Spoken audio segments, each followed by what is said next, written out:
छत्रपती संभाजी महाराज म्हटलं की माझ्या डोळ्यासमोर ज्या लाईनी येतात त्या मी तुमच्या सगळ्यांसमोर वाचून दाखवते. अनादि मी, अनादि मी, अवध्य मी, अनादि मी, अनंत मी, अवध्य मी भला, मारी रिपु जगती असा कवय जन्मला, अट्टहास करीत जाई धर्मधारणी, मृत्यूशीच घाट घालून मी घुसेरणी, अग्नि जाळी मजसी न खडक छेदितो, अग्नि जाळी मजसी न खडक छेदितो, भिवून मला भ्याड मिट्टू परत सुटतो, भिवून मला भ्याड मिट्टू परत सुटतो, खुळा खुळा रिपूत यास वये मृत्यूच्याच भीतीने भिवून मजलिया. स्वराज्य रत्न नाटकाची कथा एका अभेद्य किल्ल्यावर चाललेल्या थरारक युद्धावर आधारित आहे, जिथे शौर्य आणि रणनीतीचा कस लागतो. स्वराज्याच्या रक्षणासाठी संपूर्ण आयुष्य पणाला लावलेले या कथेत दाखवले आहे. स्वराज्य रत्न ग्रुप हे आज अजिंक्य हे नाटक सादर करीत आहोत. तसेच संभाजी महाराजांच्या शौर्य, बुद्धिमत्ता आणि स्वराज्याचे चित्रण करीत आहोत.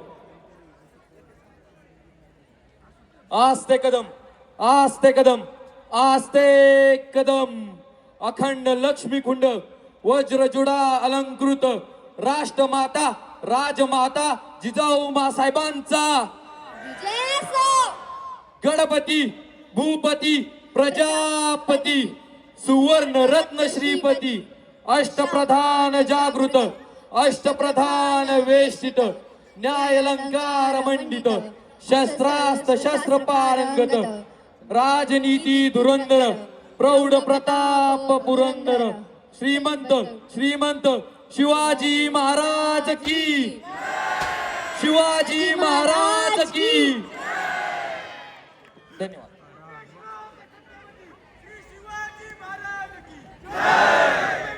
छत्रपती श्री संभाजी महाराज की जय.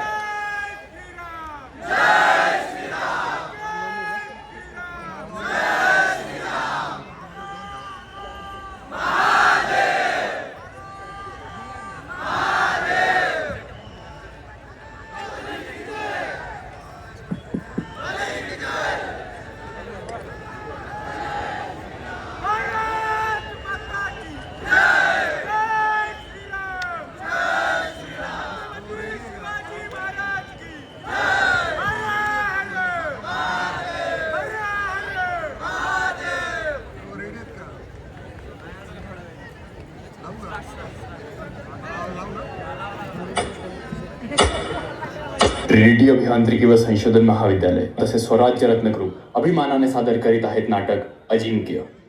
16 जानेवारी 1681 छत्रपती संभाजी महाराज छत्रपती झाले.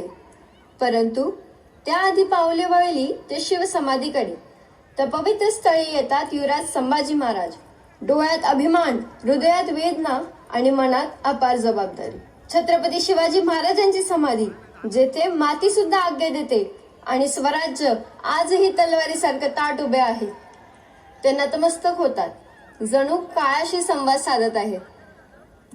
राजे हा शब्द ओठांवर येतो, पण आवाज गहिरा होतो.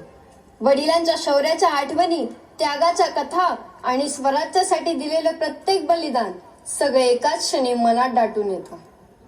ही केवळ समाधी नाही, ही एक शपथ आहे, ही एक धगधगती प्रेरणा आहे. संभाजी महाराज उभे राहतात. डोळ्यात अश्रू नाही तर निर्धार आहे. उद्याचा दिवस खूप सुवर्ण क्षण आहे आमच्या आयुष्यातला. पण आबासाहेब, तुमची आणि आऊसाहेबांची खूप आठवण येते हो. तुम्ही आम्हाला असा अनाथ सोडून का गेलात? स्वराज्याने एक शिवसूर्य गमावला आहे आणि आम्ही आमच्या सोबत असलेली मायेची शेवटची सावली.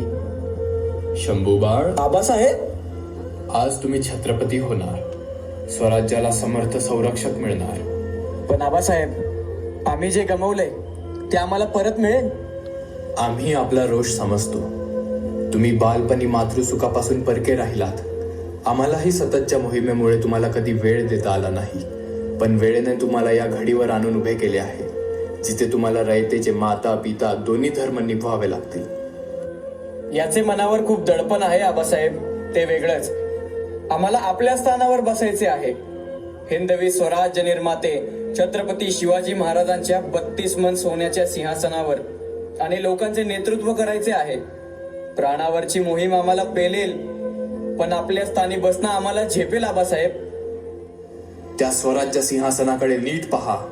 फक्त 32 मन सोन्याचे सिंहासन नाहीये, लक्षात असू द्या त्याचे शौर्य, निष्ठा, स्वाभिमान आणि त्याग हे 4 पाय आहेत. छत्रपती बदलणार आहे स्वराज्य नाही. आपला हा महामंत्र आम्ही आमच्या काळजात प्रत्येक क्षणी जपू आबासाहेब. हे हिंदवी स्वराज्य व्हावे ही तो श्रींची इच्छा, आम्ही निमित्त मात्र. भगवा नेहमीच आमच्या छातीशी असेल. या देहाची राख जरी झाली तरी ती भगवीच असेल. जगदंब.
संभाजी राजे बिन शिवाजी राजे भोसले या हिंदवी स्वराज्याचा, या भूमंडळाचा छत्रपती होईल त्या क्षणापासून रयतेचे रक्षण करेन. मी माझ्या प्रजेचा पित्याप्रमाणे आणि धरतीचा पतीप्रमाणे प्रतिपाळ करेन. पृथ्वीवरील कोणतीही शक्ती स्वराज्य हिताच्या आड येऊ शकणार नाही. स्वराज्य रक्षणासाठी मी सर्व सुखांचा त्याग करेन. हे मी रयतेसमोर रयतेला दिलेले वचन आहे.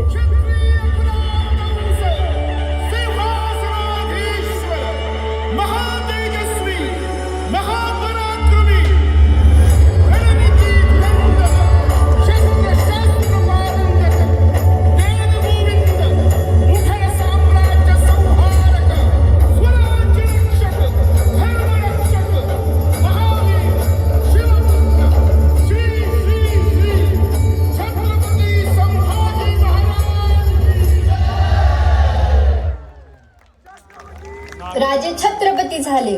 शस्त्र आणि शास्त्र जाणणारा राजा या हिंद प्रांताला मिळाला होता. पण स्वराज्याच्या सीमांपलीकडे अंधार दाटू लागला होता. बऱ्हाणपूर समृद्ध शहर, पण औरंगजेबाच्या छायेखाली अन्यायाचे केंद्र बनलेलं. स्त्रियांवर अत्याचार, शेतकऱ्यांची लूट, मंदिरांची विटंबना. पण निष्पाप जनतेचा आक्रोश वाऱ्यासोबत रायगडापर्यंत पोहोचतात आणि सिंहासनावर बसलेला तो शिवरायांचा छावा शांत बसत नाही आणि आता तो छावा झेप घ्यायला तयार आहे. ए थांब थांब थांब म्हणतोय ना व. ए अरे थांब की, राजा भेटणार नाही तुला. ए थांब. ए कोण आहेस रे तू? काय काम आहे तुझं? मामा अहो नाही काय ते मुजरा महाराज. बोला बैरजी काका, काय खबर बुरानपूरची? महाराज नुसतं सोन्याची खाण जणू. अव निस्ता वर नाही तर त्या चोरांनी स्वराज्याचं धन जमिनीच्या खाली बिदडून ठेवलंय. आणि कितीच फौज असेल नीट आकडा नाही सांगता यायचा, पण हा 2-3 दिवसात औरंगाबाद वरून 5,000ची फौज येणार आहे.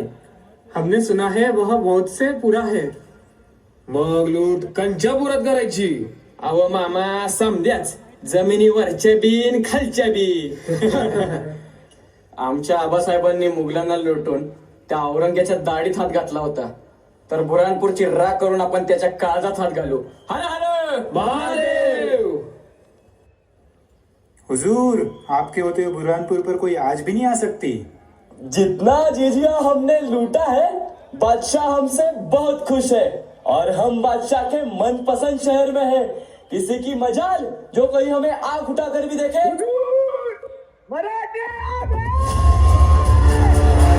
हमला!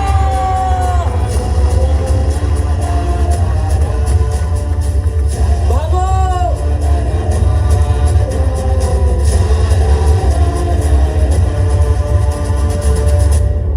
हे वैभव आपल्या रयतेच्या कमाईवर, आपल्या आया बहिणींच्या आबरूवर आणि आपल्या गोमाताच्या मासावर उभा आहे. म्हणून कुणीच संकोच करू नका. मनसोक्त लुटा, पण खबरदार, कोणी स्त्रिया, मुलं, वृद्ध आणि निशस्त्राला हात जरी लावाल तर, बाकी कोणी आडवा आला तरी त्याला उभे कापून टाका. हर हर महादेव. हे बऱ्हाणपुर बहुत मनाई रंग रलिया, बहुत किया श्रृंगार. हिसाब करने आए हैं अब जेल मराठा अंगार. बुऱ्हाणपूर मुघल साम्राज्याचा संपत्तीचा कणा आणि आज राखेत बदललेला अभिमान. ज्या शहरावर कधी मुघल बादशाची सावली होती, तिथे आज मराठ्यांच्या घोड्यांच्या टापांचा आवाज घुमत होता. संभाजी महाराजांनी तलवारीवर फक्त शहर जिंकले नव्हते, तर औरंगजेबाच्या मनात भीती पेरली होती. दिल्लीच्या दरबारात शांतता होती. ही भेट समेटासाठी नव्हती, ही भेट शरणागतीसाठीही नव्हती. इतिहासाच्या पानावर फक्त 2 माणसं भेटत नव्हती, आज 2 साम्राज्याची नजरानजर होणार होती. हताश अकबर फक्त आणि फक्त संभाजी महाराजांच्या पत्राची वाट पाहत होता. पण स्वराज्यात फितुरांना जागा नाही या तत्वाचे संभाजी महाराज होते. अकबर दिवसेंदिवस संभाजी महाराजांना पत्र पाठवत होता. वीर धीर तलवार तीर हो, मर्द मराठा शूरवीर हो. युद्ध में कौशल गजब दिखावे, रिपु दमन कर शंख बजावे. जनमानस के भूप रहोगे, चरम चमकती धूप रहोगे. प्रसन्न रहे माता जगदम्बा, ओ छत्रपति ओ सहचर संभा. मित्र मीत रवि समान, कोई न सहचर कवी समान. महाराज, अकबराचा पंत आलाय, भेटायचं म्हणतोय. एवढ्यात 4थी फेरी, काय करू? पाठवून द्या. महाराज, औरंगजेबाचा मुलगा अकबर दख्खनमध्ये भगव्याच्या आश्रयास येऊन पाहतोय.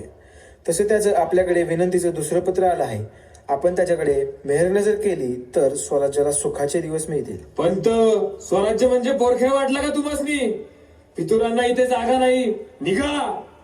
आणि हो, लंगड्या घोड्याची रपेट आणि खराब तलवारीचं पात म्हणजे संकटाला आमंत्रणच असतं. इतिहास चाळा जरा.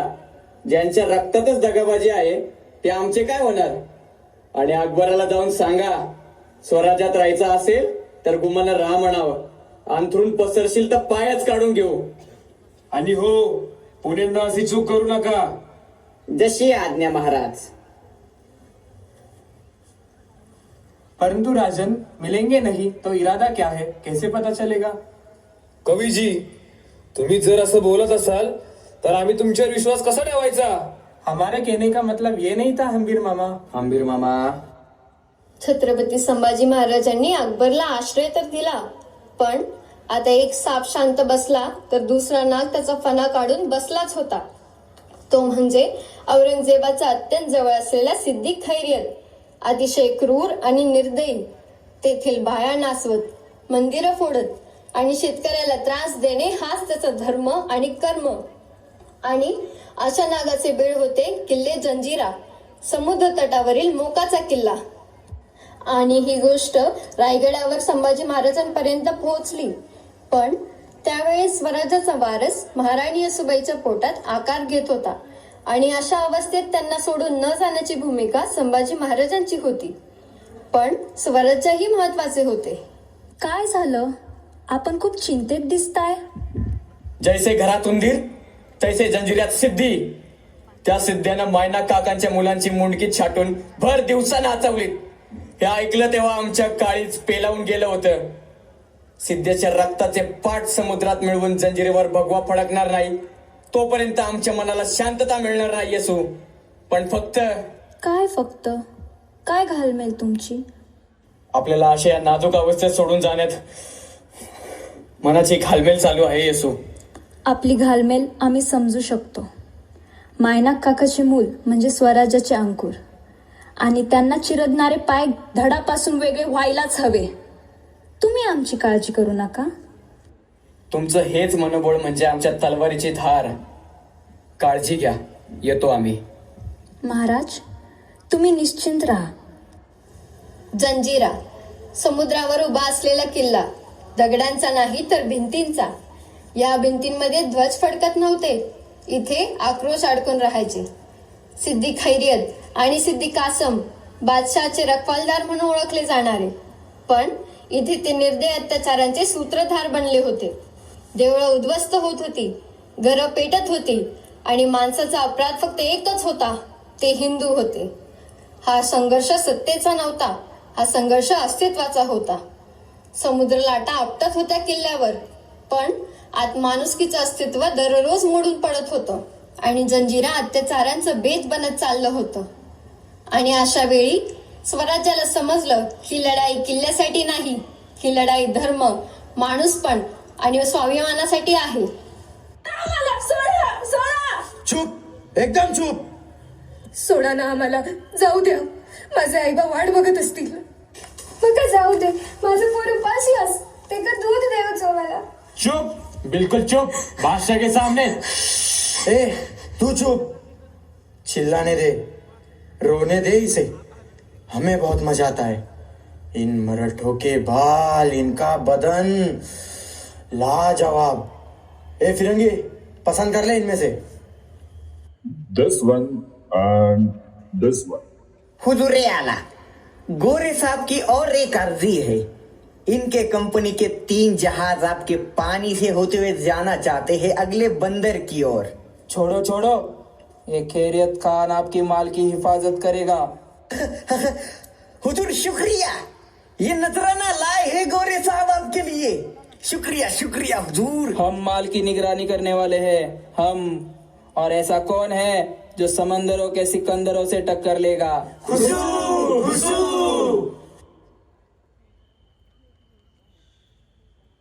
जंजिराच्या भिंतीआड दबलेला आक्रोश आता समुद्रात राहिला नव्हता. तो आक्रोश वाऱ्यासारखा स्वराज्याच्या दिशेने निघाला होता. आईंचे अश्रू, उद्ध्वस्त देवळांची राख आणि पिढ्यानपिढ्या सहन केलेला अन्याय, हे सगळं आता शांत राहिलं नव्हतं. एक एक पाऊल चालत, एक एक साक्ष देत जनतेचे हाल महाराजांपर्यंत पोहोचले होते. स्वराज्याच्या दरबारात आज एक बातमी नव्हती, आज न्यायाची हाक होती. ए सिद्ध्या, माझ्या लेकरांचा जीव घेतला रे तू, तर माझ्या राजाचा छावा आला या. टक्का अडवून दाखव. ले गर्व आहे ना तुला या समुद्रावर. तर ह्यो समुद्र माझ्या राजाचं पाय धुत्यात. या राजा, या दोघांनी धरून ठेवलं या. ह्यो गडी आपल्या बायका पोरांना इकतोय, ह्यो फिरंगी त्यासनी इकत घेतोय. Your Highness. How many times I have told you? Don't interrupt your nose in my motherland. It's your last warning. Otherwise I will destroy you. वा, अगदी थोरलं महाराज दिसलो. स्त्री ही देवाऱ्यातली देवता आहे आणि तिची सर्याम विटंबना हे या स्वराज्यात कदापि खपवून घेतलं जाणार नाही. या मायनाक काका, हे तेच कोंडाजी बाबा आहेत ना, ज्यांनी फक्त 60 मावळ्यांनी पन्हाळा जिंकला होता. यांना म्हणा, किती दिवस एकच कीर्ती सांगत बसणार आहात? राज, जे काय आहे ते साष्ट बोला. तुम्ही इथे असून असं कसं घडतंय? रयतेवर अत्याचार होत आहेत आणि तुम्ही गप्पा आहात. कोंडाजी बाबा जागे व्हा, नाहीतर डोक्यावर पगडी घालायला डोकं देखील राहणार नाही. आमच्या माणसांचं लक्ष असतं समधीकडं. मायनाक काका, यांना म्हणावं नसल जमत तर असल्या माणसांची गरज नाहीये स्वराज्यात. वैराज, ऐकलं का नाही कोंडाजी बाबा? मायनाक काका, थोड्या वेळाने आपल्या सगळ्या खासग्यांना हजर व्हायला सांगा सत्रेवर. फक्त जवळच्या लोकांना सांगा, कारण कोणत्याही परिस्थितीत आम्हाला जंजिरेवर भगवा हवाच. संभाजी महाराजांचे शब्द फक्त ऐकले गेले नाहीत, ते मनावर उमटले, आत्म्यावर खोल गेले. अन्याय सहन केला जाणार नाही. स्वराज्याची हाक प्रत्येक ठिकाणी पोहोचेल. ही आग, ही ज्वाला, ही ठाम इच्छा कोंडाजी बाबांच्या मनावर आदळली. अत्याचाराच्या सावलीतून, भीतीच्या छायेतून हे शब्दून गेले आणि अंतःकरणावर ठसा उमटला. कोंडाजी बाबा, ज्यांना अनेक छावण्यांचा सामना करावा लागला होता, आज संभाजी महाराजांच्या धडाडी आणि न्यायाच्या वाणीसमोर अवाक राहिले. आणि कोंडाजी बाबा सिद्धाकडे न्यायाचा संदेश घेऊन पोहोचले. त्या क्षणी इतिहासाच्या पानांवर हा क्षण केवळ एक पाठलाग नव्हता, तो स्वराज्याचा विजयाचा बीज बनला होता. हुजूर, बाहर कोंडाजी आया है, आपसे मिलने की फरमाइश कर रहा है. क्यों रे काफिर, क्यों आया है या? आमच्या लोकच नाही आता. आम्ही तेवढे मुलाचे राहिलो नाही. त्यांना आता जनतेची नाही तर त्यांच्या मर्जीत राहणाऱ्यांची गरज आहे.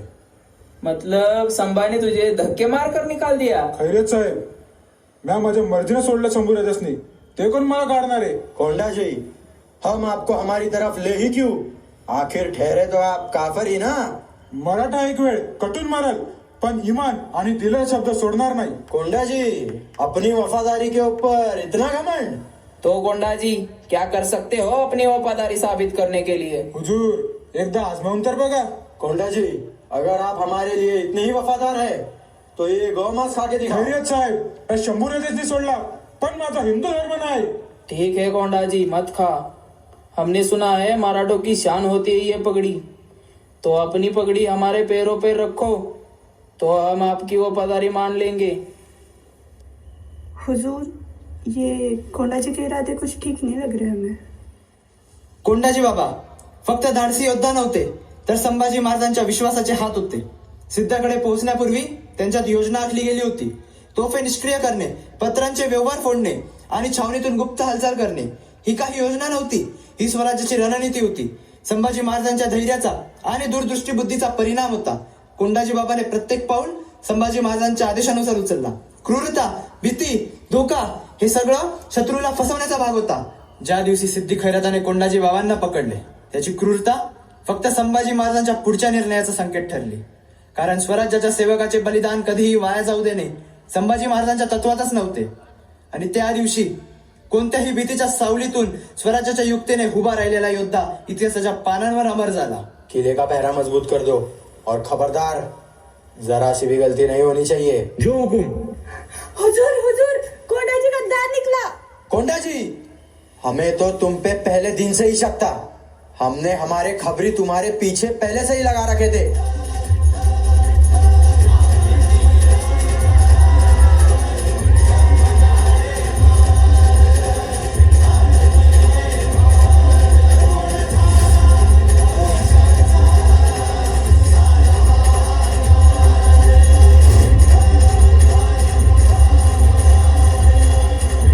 अरे खड़े खड़े मुझे क्या देख रहे हो ना मर्दो?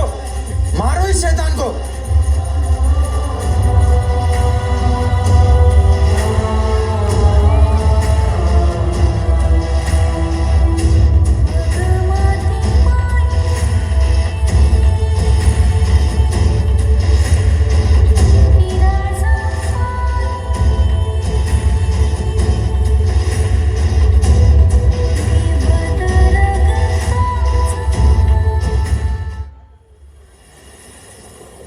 राजा, ओ राजा, हो ह्यो बघा की फितुरीचा परिणाम. असंच व्हायला पाहिजे होतं. मग काय तर राजसनी धोका. बरं झालं. राजा हे मुंडक सिद्ध्याच्या माणसाने तटावर फेकलं होतं. हे काय घडून बसलं कोंड्याची बाबा.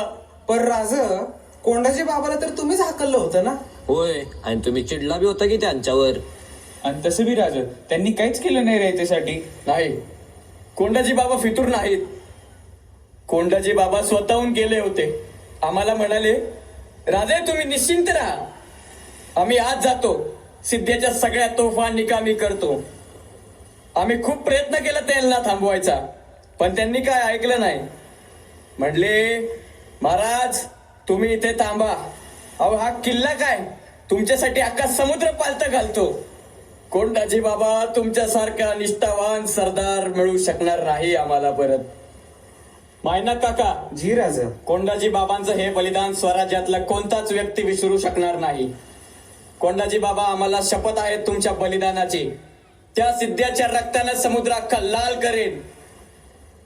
छत्रपती संभाजी महाराजांच्या तळपायात पेटलेली आग आता मस्तकात पोहोचली होती. ही साधी चीड नव्हती, हा संताप नव्हता, हा होता अन्यायाने सळसळलेला स्वराज्याचा रोष. कोंडाजी बाबांचं बलिदान, जंजिऱ्याच्या भिंतीआड झालेली क्रूरता आणि प्रजेच्या आक्रोशाचा भार, हे सगळं आता महाराजांच्या रक्तात एकत्र उसळत होतं. आता विचार युद्धाचा नव्हता, आता विचार होता निर्णायक गावाचा. जंजिरा जो आजवर अभेद्य समजला गेला. संभाजी महाराजांच्या मनात एकच विचार गोंगावत होता, असा हल्ला करायचा की सिद्ध्या सळो की पळो करून सोडायचा. ना माघार, ना सौदेबाजी, ना दया. आकाश जड झालं होतं, समुद्र अस्वस्थ झाला होता आणि जंजिऱ्याच्या दिशेने स्वराज्याचं वादळ हळूहळू आकार घेत होतं.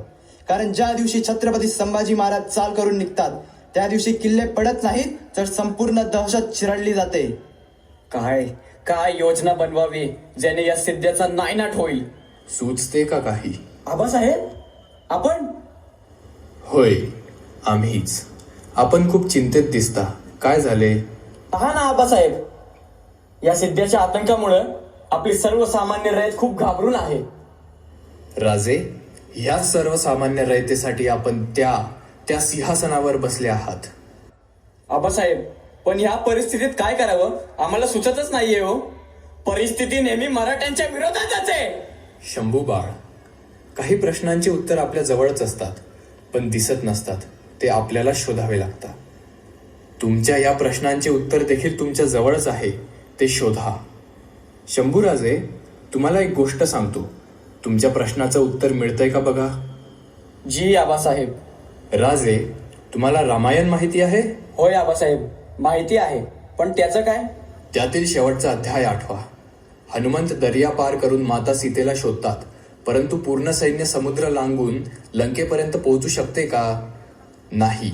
मग त्यांनी काय केलं सांगा बरं शंभूराजे. होय, संपूर्ण सैन्य मिळून समुद्रावर सेतू बांधला आणि लंकेत जाऊन रावणावर विजय मिळवला. बरोबर. आबासाहेब, आम्हाला आमच्या प्रश्नाचे उत्तर मिळाले. राम सेतू हे तुमच्या प्रश्नाचे उत्तर आहे. तुम्ही ही सेतू बांधून सिद्ध्याच्या लंकेवर विजय मिळवा. राज, ओ राज, काय एकट्यात बोलताय? काका, सिद्धेला खूप अभिमान आहे ना या समुद्रावर. आता त्याला दाखवू की मराठे काय करू शकतात. सेतू बांधायला घ्या रे. कोल्यांची काहिली आईन पाहिली, एक विरा कोल्याच्या हाकेला धावली. सिद्धीला नमवा उभारू भागावा, जंजिऱ्याची वाट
हुजूर हुजूर, ये मराठे देखिए क्या कर रहे हैं, समंदर पे चल रहे हैं। ये मराठे कौन सी मिट्टी से बने हैं जो समंदरों के सिकंदरों से लड़ने चले हैं? हुजूर, इन्हें कुछ मजा चखाते हैं। तोपे चलाते रहो, तोफे नहीं रुकनी चाहिए, दागते रहो। राज, सिद्ध्याच्या तोफा डागातच चालल्यात, थांबायचं नावच घेत नाही. त्यामुळे सेतू बांधायला पण लई त्रास होतो या. राज, आपल्या तोफा त्यांच्यापर्यंत पोहोचत नाहीत, किल्ला खूप लांब आहे. मायना काका, आर्मर तयार करायला घ्या. वय राज. सधर्मरक्षणाय वरदास्य खंडनाय शिवराजसूतत्वं रुद्रशूलत्वं यवनदण्डनाय क्लेशं निवारणाय दुष्कर्म यत्र तव शस्त्र तत्र त्वं हिन्दुरक्षणाय आयुष्यधनु समरागणने जाते होते मृत्युसहि भयज्ञाते वाटे जयतु जयते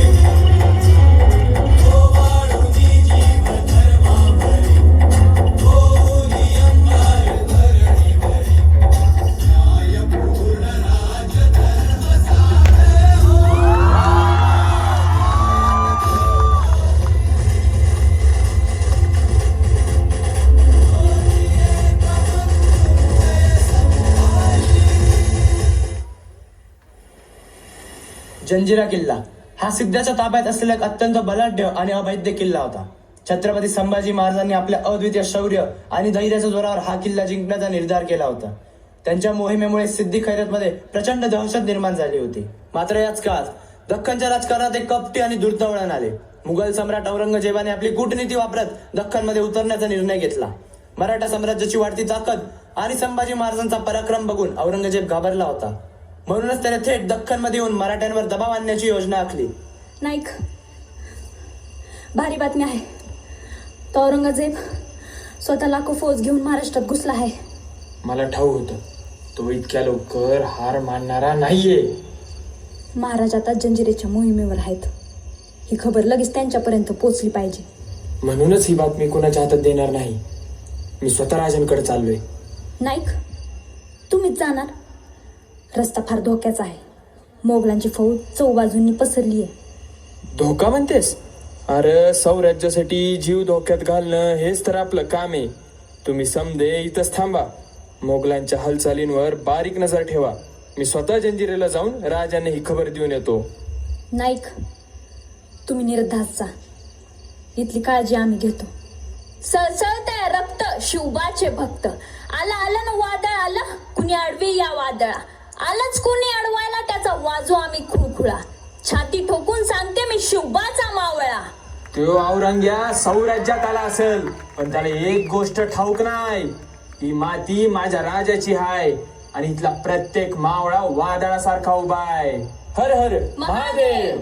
चल ग, या औरंग्याला दाखवूनच देऊ मराठे काय चीज आहेत. ये संभाजी कौन सी मिट्टी का बना है? हुजूर, हमारी सारी रसद खत्म हो चुकी है. हमारे लोग किले से भाग रहे. ये सब उस संभाजी के कारण. संभाजी, ये तुम कहाँ जा रहे हो? हम संभा की शरण में जा रहे हैं. आपके साथ रहूंगा तो मारा जाऊंगा. ए सुन, इधर आ. निकल. देखो हुजूर, लोग अभी भी भागे जा रहे हैं. शबास काका, याला म्हणतात मराठ्यांची दहशत. वय राज. हर हर महादेव. गड्यांनो, एवढे दिवस आपण ज्या क्षणाची वाट पाहत होतो, तो क्षण जवळ आला आहे. लवकरच जंजिऱ्यावर भगवा फडकताना दिसेल. वय राज, आता त्या सिद्ध्याला बी कळलं असेल, हा दर्या बी सह्याद्री सारखाच मराठ्याची मदत करतोय. आपल्या दणक्यानं सिद्ध्या घाबरलाय. आपल्या मोहिमेमुळं त्यांची झोपच उडल्या. जंजिरा पाण्यात पडलाच पाहिजे. हा दर्या भगवा झालाच पाहिजे. राज, एक वंगाळ खबर आहे. औरंगजेब दख्खनीत उतरतोय. पण काका, हाताशी आलेला जंजिरा कसा सोडू? अहो राज, पहिलं प्राधान्य सौराज्याच्या बाले किल्ल्याला द्या. वय राज, जंजिरा राखायला आम्ही आहेच की. आणि तसं बी सिद्ध्या आता काय बाहेर येत नसतो या. तुम्ही निघा रायगडाकडे. पण मायना काका, जंजिरा. अहो राज, आणि सरकार दोन जीवाचे आहेत. त्यासनी असं कसं सोडून चालेल?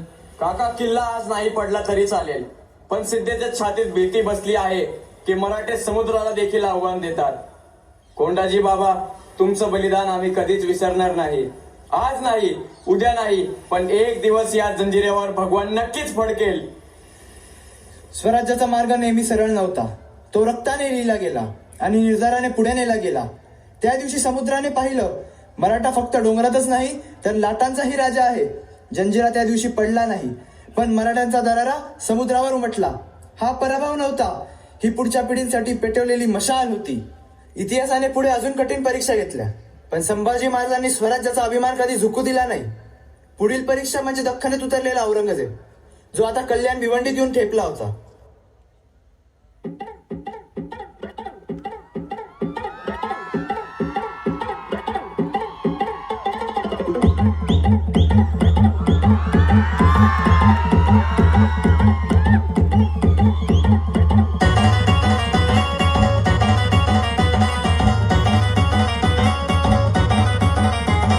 नदीच्या पल्ल्याड आईचा डोंगर, नदीच्या पल्ल्याड आईचा डोंगर, डोंगर माथ्याला देवीचं मंदिर, डोंगर माथ्याला देवीचं मंदिर. आलू जागर जागर डोंगर माथ्याला, आलू जागर जागर डोंगर माथ्याला. गेला लाठी भंडार दूर लोटून दे अंधार, आज पूर्ण रांगून डोंगर यंगून उघड देवी दार. गल्लाठी भंडार दूर लोटून दे अंधार, आलो दूरून रांगून डोंगर यंगून उघड देवी दार.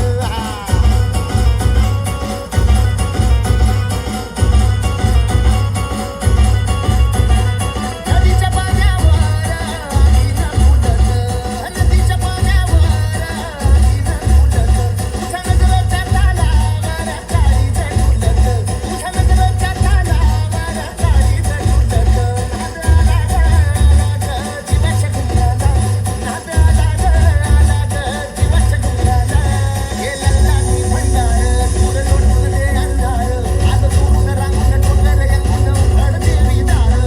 गल्लाठी भंडार दूर लोटून दे अंधार, आलो दूरून रांगून डोंगर यंगून उघड देवी दार.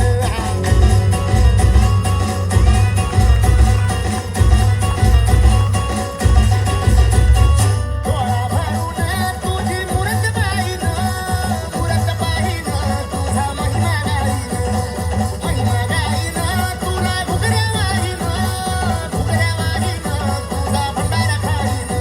भूक लागली लागली हळदीच्या अंगाला, भूक लागली लागली हळदीच्या अंगाला. गल्लाठी भंडार दूर लोटून दे अंधार, आज पूर्ण रांगून डोंगर यंगून उघड देवी दार. गल्लाठी भंडार दूर लोटून दे अंधार, आलो पूर्ण रांगून डोंगर यंगून उघड देवी दार.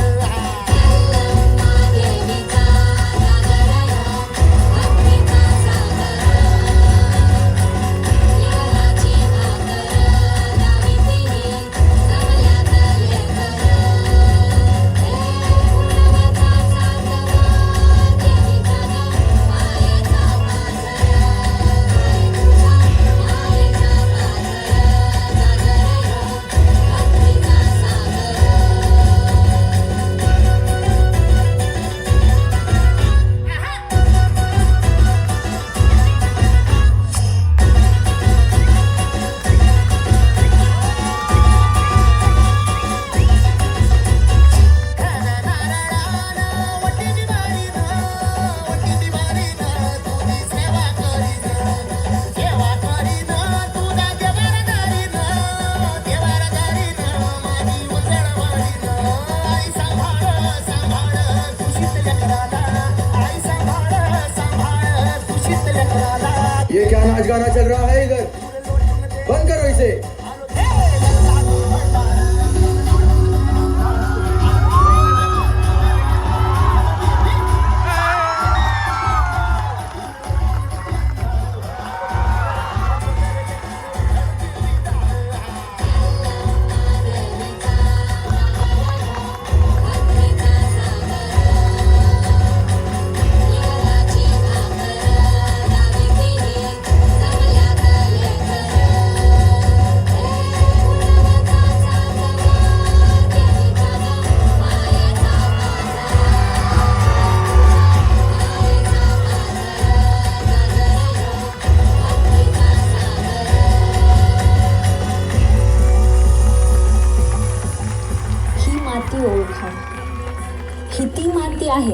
जिथे छत्रपती संभाजी महाराजांची तलवार अन्यायावर चालते.